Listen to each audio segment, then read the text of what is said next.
Now you're recording. I have to do all the talking, you're not going to say anything. Let me tell you the story about Rockaway Beach. It was your idea to go. It was a pretty good idea because you're obsessed with beaches. You're still obsessed, I guess. Yeah. And then I drove there. I don't think we got lost on the way there, except we almost crashed, most likely. Because I like to stop short. I remember we were parking, like, it's a nice drive. There's some people who live pretty close by. What else happened? We parked the car, but pretty close to the beach. And then that's when I first was smelling the ocean. And I usually don't smell that so much salt in the air. It reminded me of the last time I went to the beach. I don't even know when that was, but it was probably a few years. Then we started walking towards the beach. Yeah. So I think there's like a little slope downwards. It's not a very long beach, but it seemed like a real beach. I don't even remember what beaches are like.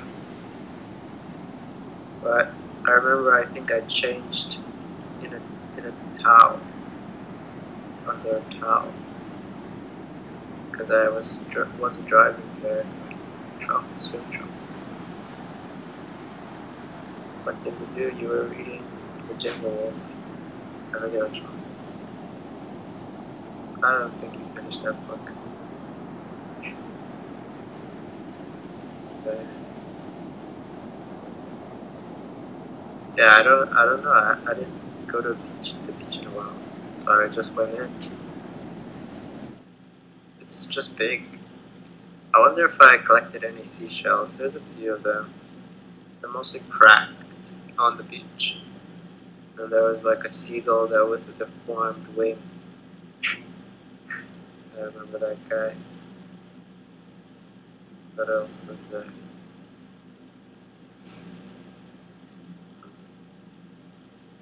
There were some kids. There was other people too, but not that many. It's not crowded. The sand is kind of pale. It's not that. The whole place seemed pale. It's not. It's.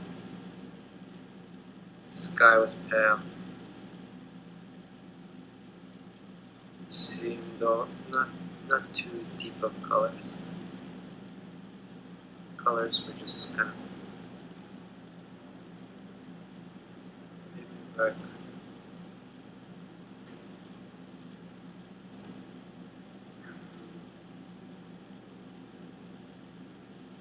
pale, but it was very bright too. Maybe close to white.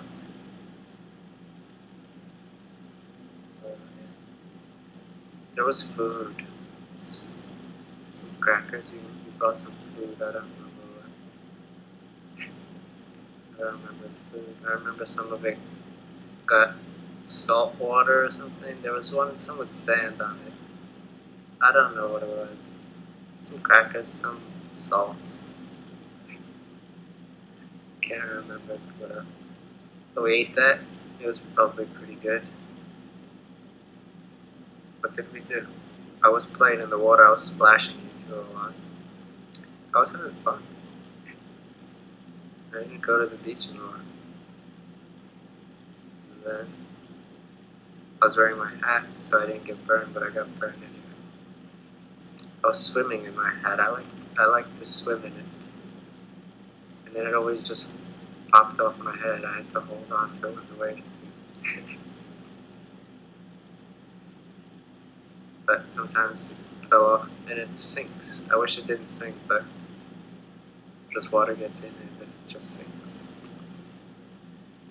should have had that floats or something, or one that stays on my head. I got burned a little bit. Took a nap for a little while. It's a bit of a disconnected story. There's no linear progression. What else was there? There's like these big poles that stick out of the ground made of wood. Or maybe I'm inventing. There's definitely some kind of rocks or something. And the seagulls usually just hang out on them. I don't know. There's no fish in the water, that's for sure. I don't know.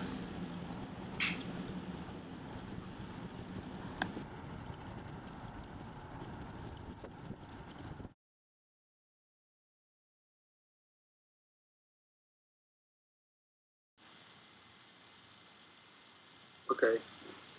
So, well, I remember my first and only time going to Rockaway Beach was on a winter day. I probably can tell you the date. It was February 11th, probably. I know because it was the day before I left New York. Anyway, was a winter day, a cold day and sharp but sunny, with this beautiful clear blue sky, no clouds. And I think we decided to go to the beach, and then we weren't sure about going to Conley or going to Rockaway. So we threw a coin at one point, and we decided for Rockaway, or the coin decided for Rockaway, and which was where we wanted to go anyway. Anyway, so we took the one train from uptown to 59, and then jumped on the A train, which takes you all the way down to Rockaway. And then we took a nap. I think we took a nap on the train, so I don't remember anything about the train trip, except being relaxing. And then we went all the way down. It's always strange for me when I go out from New York, but still I'm in New York.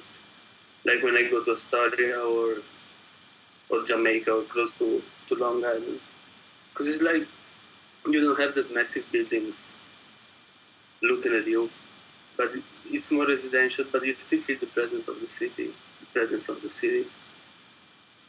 So that's how our Rockaway feels also. Like I can feel I'm there. I feel the big city, but it's like different. And Rockaway is also kind of decadent, I would say, with these buildings, like old buildings and railway tracks going in the middle of this piece of land. And yeah, and it's very strange also because it's a beach. So you get like from the city to the wide open Atlantic. And it was winter, there wasn't really snow like on the side of the street maybe. There was also like one of the first times I saw the ocean in winter. So very particular atmosphere and the big ocean and the beach like full of seashells.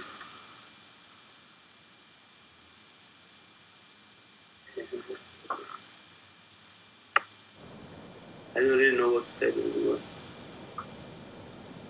How long was it?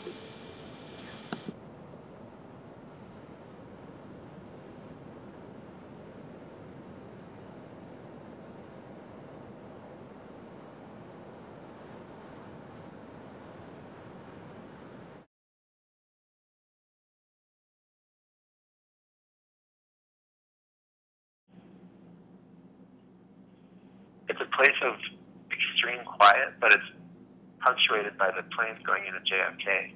So there's this like rattling, earth-shaking, earthquake-like thing happening above your head all the time. and yet at the same time, it's one of the most peaceful places in the city. It's really funny. In my mom's apartment, when the planes go overhead, the furniture kind of rattles. It's really like a low-intensity earthquake. It's like living right by the train tracks or something, but it's the air that's shaking above you. It's a really intense experience and kind of sad that the planes have to go right over this community.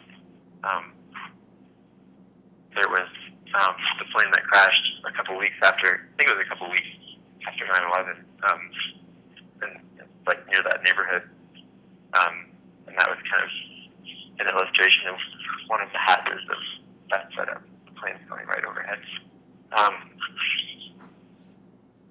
So there's that element. It's a really weird place with people that are simultaneously backwoodsy and urban.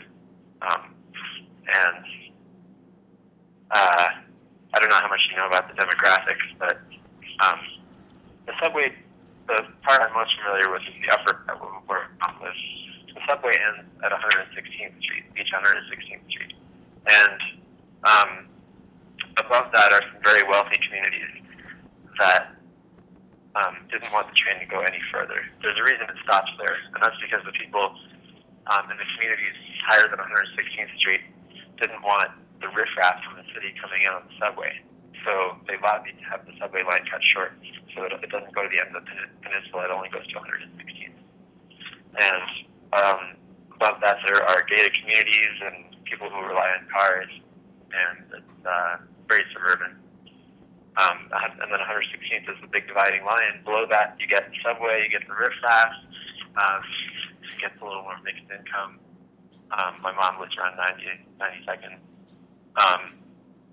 Go down a little further, like into the 70s and the 60s, and it gets totally like mostly minorities, very dangerous, like ghetto area. And when you walk down the boardwalk, it's a really surreal experience. Because you come from the gated community part, which is very well kept, and there's hardly anybody walking around on the boardwalk, into where my mom lives, and it's kind of mixed, and you see more people. And then you go further down into the ghetto area, and the boardwalk just, like, stops. Like, there's no money to maintain the boardwalk. Like, the property taxes aren't enough to maintain the area, so you literally walk, it goes from this really nice area to a place where the boardwalk is totally in splinters, and like there are gigantic holes in it, and it just feels really sketchy and run down. And like you can really hurt yourself, like just trying to walk around there, and B, like there's a lot of violence. And yeah, so it's just walking down the whole peninsula. You go through patches of like these rough areas, and then patches of nicer areas, and patches of rough. It's very segregated, very strange. Okay.